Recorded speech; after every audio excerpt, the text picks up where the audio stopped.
नमो बुद्धाय। जय भीम साथियों, मैं लखनऊ से संघमित्रा गौतम, लक्ष्य कमांडर, भारतीय समन्वय संगठन लक्ष्य से।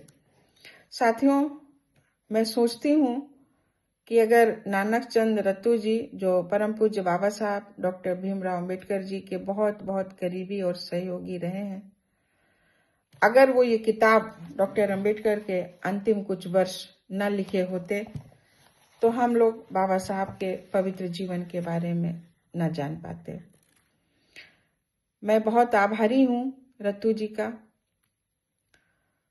और आप लोगों ने हमें सुना ही होगा कि 1 दिसंबर 1956 से लेकर 5 दिसंबर 1956 तक बाबा साहब के अंतिम 5 दिन कैसे बीते, कैसी उनकी दिनचर्या रही है, मैंने आप लोगों को रत्तू जी की ही जवानी पढ़ करके सुनाया। और आज हम अध्याय 19 के बारे में बताने जा रहे हैं। ये जो 6 तारीख है 1956 की, ये बहुत ही वेदना से भरी हुई है। महानतम अछूत का परिनिर्वाण, अंतिम यात्रा। तो सुनिए। 5 दिसंबर 1956 की रात में जब मैंने बाबा साहब डॉक्टर अंबेडकर जी से घर जाने की अनुमति ली, जैसा कि इसके पहले वाले अध्याय में वर्णित कराया है, उनके स्वास्थ्य में कुछ भी असामान्य नहीं था। अतः 2 बजे घर पहुंचकर मैंने जल्दी जल्दी भोजन किया और सोने चला गया। पर बाबा साहब का मुझे वापस बुलाना, जबकि मैं साइकिल लेकर बाहर निकल रहा था, अलमारी से प्राक्तन और परिचय की टाइप की हुई प्रतियां, बुद्ध शासन काउंसिल रंगून को भेजे जाने वाले टाइप किए हुए पत्र तथा आचार्य पी.के. अत्रे व एम.एम. जोशी को लिखे पत्र निकालने को कहना और उनका देर तक अर्थपूर्ण निगाहों से देखना, उन कागजों को हाथों में लेना, बिस्तर के पास रखी छोटी मेज पर रखना तथा मुझसे अगले दिन सुबह जल्दी आने के लिए कहना आदि मुझे रह रह कर याद आता रहा और मैंने करीब करीब जागते हुए ही सारी रात गुजार दी। 6 दिसंबर की सुबह देर से उठा, क्योंकि मैं 2 बजे के बाद ही सोया था। बाहर देखा तो पाया कि आसमान में घने बादल छाए हुए थे। सुबह के कोहरे के कारण अंधेरा सा छाया हुआ था और कुछ भी दिखाई नहीं दे रहा था। मेरी आंखों में अभी भी नींद भरी हुई थी और मैं रजाई ओढ़कर तुरंत ही फिर से सो गया। ठंड बहुत पड़ रही थी। प्रातः करीब 9 बजे किसी ने दरवाजा खटखटाया और फिर दरवाजे की घंटी तीक्ष्ण स्वर में बज उठी। मैं उठ गया और सोचा कि इस समय कौन आ सकता है। थोड़ी देर बाद दरवाजे की घंटी फिर बजी। मैं बिस्तर में पड़े पड़े ही चीखा, कौन है? कोई जवाब नहीं मिला। शायद दरवाजे पर खड़े व्यक्ति ने सुना ही नहीं था। फिर और जोर से घंटी बजी। मैं और जोर से चिल्लाया, क्या गूंगे बहरे हो? फिर भी कोई जवाब नहीं आया। मैं थोड़ा सा डरा। दरवाजा खोलने को लपका। मेरी पत्नी, जो पहले ही उठ गई थी, मेरे पीछे पीछे आ गई।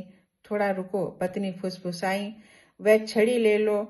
उन्होंने मुझे सावधान किया, पर सावधानी के लिहाज से उन्होंने की होल से झांका। बाहर का दृश्य किसी भी तरह आश्वस्त करने वाला नहीं था। 2 व्यक्ति थे, एक लंबा और दूसरा मध्यम कद काठी का।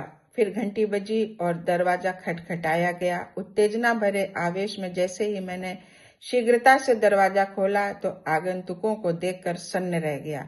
वे और कोई नहीं, बाबा साहब के नौकर रसोइया सुदामा व ड्राइवर कालू थे।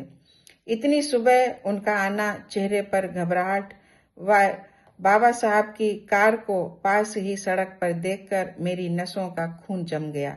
इसे शब्दों में नहीं बांधा जा सकता। मेरे पूछने पर कि बाबा साहब कैसे हैं, वे कुछ नहीं बोले, केवल इतना ही कहा कि श्रीमती सविता के कहने पर बुलाने आए हैं और मुझे तुरंत ही चलना है। मेरे बार बार पूछने पर भी कोई संतोषजनक उत्तर न दे पाने और उनकी अज्ञानता देखकर मुझे खटका हुआ कि कुछ दुखद घटना न घट गई हो। इस विचार को सहन करने की क्षमता न होने के कारण मैं तुरंत नीचे आया, नहाना खाना भी भूल गया और कार में जाकर बैठ गया। सारे रास्ते बाबा साहब के भले की प्रार्थना करता रहा। करीब 9:45 बजे कार बंगले में प्रविष्ट हुई। बरामदे में बैठी श्रीमती सविता अम्बेडकर बहुत बेसब्री से मेरा इंतजार कर रही थी। भीगी आंखों से मुझे अंदर ले गईं, सोफे पर गिर पड़ी और रोने लगी। नानकचंद साहब हमें छोड़कर चले गए। इस खबर को सुनना मेरे लिए पूरे जीवन में एक हिला देने वाला अनुभव था। कांपते स्वर में भरे गले से गहन निराशा में सर झुकाए, दोनों आंखों से आंसू बहाते हुए मैं चीख उठा, क्या बाबा साहब नहीं?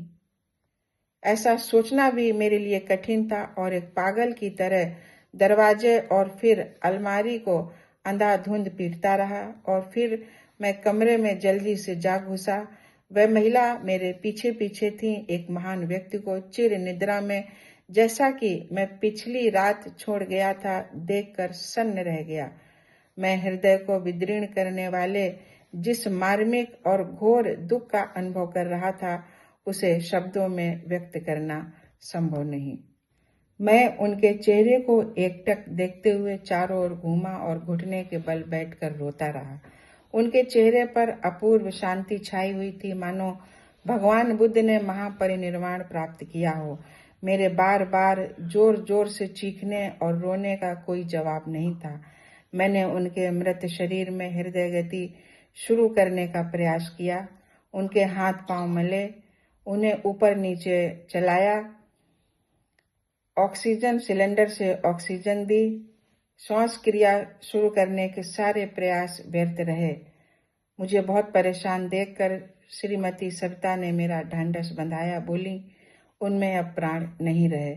उनके पैरों पर अपना सर रखकर आंखों से आंसू बहाते हुए उन कागजों को देखकर जिन्हें उन्होंने पिछली रात मेज पर रखवाया था, मेरा हृदय उफन पड़ा और मैं जोर जोर से चिल्लाकर रोने लगा। बाबा साहब, मैं आ गया हूँ, मैं आ गया हूँ, उठिए बाबा साहब, मुझे आज के काम का निर्देश दीजिए, मुझे काम बताइए, मुझे आज क्या करना है। आह बाबा साहब, आप हम सबको छोड़कर कहाँ चले गए? ओ निर्दयी मौत, तू इतने वर्षों से इनके ऊपर मंडरा रही थी, तुझे इनके लाखों अनुयायियों में से कोई ना मिला, इन्हीं को चुन लिया। अच्छा होता यदि तू मेरी जिंदगी के कुछ वर्ष लेकर इन्हें दे देती और इन्हें बख्श देती। इनकी मृत्यु से लाखों दलित अनाथ हो गए। मैं रोता ही रहा। श्रीमती सविता अम्बेडकर ने मुझे ढांढस बंधाने की कोशिश की, पर वह स्वयं भावनात्मक रूप से डामाडोल थी। जोर जोर से रोने पीटने से सब सिहर गए। रसोईया, ड्राइवर, भारी आवाज में रहने वाला वह बीमार चौकीदार की वृद्ध पत्नी, सब भागे आ गए और जोर जोर से रोने पीटने लगे। बिस्तर पर पड़ा मरणासन्न चौकीदार, जिसे बाबा साहब कुछ दिन पूर्व देखने गए थे, फपक फपक कर रोने लगा। बंगले में पूरी तरह मातम छा गया। किसी तरह खुद को संभाल कर मैंने साहस बटोरा और श्रीमती अम्बेडकर से पूछा कि ये सब कैसे हुआ। पिछली रात मैंने जब उनसे विदा ली थी तब तो कुछ भी खास नहीं था। उन्होंने बताया कि प्रातः बगीचे का भ्रमण करने के बाद जब वह उन्हें चाय के लिए जगाने गईं तो पाया कि अब वो इस दुनिया में नहीं है। मेरे घर जाने की अनुमति लेने के बाद बाबा साहब का नींद में ही जाने कितने समय पूर्व निधन हो गया। यदि किंचित भी संदेह होता तो मैं निश्चित ही वहां रुककर उनकी देखभाल करता। वास्तव में जब मैंने विनम्रता से वहां रुकने के बारे में पूछा तो उन्होंने स्वयं कहा कि वे बिल्कुल ठीक हैं और चिंता करने की कोई बात नहीं है। इसके बाद मैंने भागकर डॉक्टर अंबेडकर के इकलौते पुत्र यशवंत को पीपुल्स एजुकेशन सोसाइटी बम्बई के माध्यम से सूचित किया। इसके तत्काल बाद मैंने करीबी लोगों को इस दुखद घटना से अवगत कराया, जैसे सोहनलाल शास्त्री, M.R. भारद्वाज, T.B. भोसले, विमल चंद व S.N. शास्त्री। ये लोग अभी तक अपने दफ्तर नहीं पहुंचे थे। मैंने सूचना छोड़ दी थी। इसके बाद प्रधानमंत्री कार्यालय कुछ मंत्रियों और संसद सदस्यों व प्रेस को सूचित कर दिया। इसके बाद अचानक टेलीफोन की घनघनाहट से मेरा हृदय हिल उठा। मैं सोहनलाल शास्त्री बोल रहा हूँ, क्या बाबा साहब ठीक हैं? उन्होंने जल्दी से पूछा। आंसुओं के बीच कांपती आवाज से जिससे कि वो हतप्रत रह गए थे, मैंने उन्हें हृदय विदारक घटना से अवगत कराया। फोन की घंटी फिर बजी। ये M.R. भारद्वाज का फोन था। दुख से अभिभूत असहनीय घटना के कारण मेरा गला रुंध गया। रोते सुबकते हुए मुझे उन्हें ये बताने में समय लग गया कि बाबा साहब नहीं रहे। सोहनलाल शास्त्री और M.R. भारद्वाज तत्काल 26 अलीपुर रोड पहुंचे। वे बुरी तरह दहले हुए थे। थोड़ी देर बाद भिक्खू आनंद, कौशल्यान, टीबी भोसले, विमल चंद, S.N. शास्त्री और बड़ी संख्या में बाबा साहब के भक्त और निकट सहयोगी आ चुके थे। शीघ्र ही समाचार संवाददाताओं और आम लोगों के लगातार फोन आने लगे। साथियों, इसके बाद हम आपको अगली वीडियो में उनके इसी दिन की और बातें बताएंगे। तब तक के लिए जय भीम।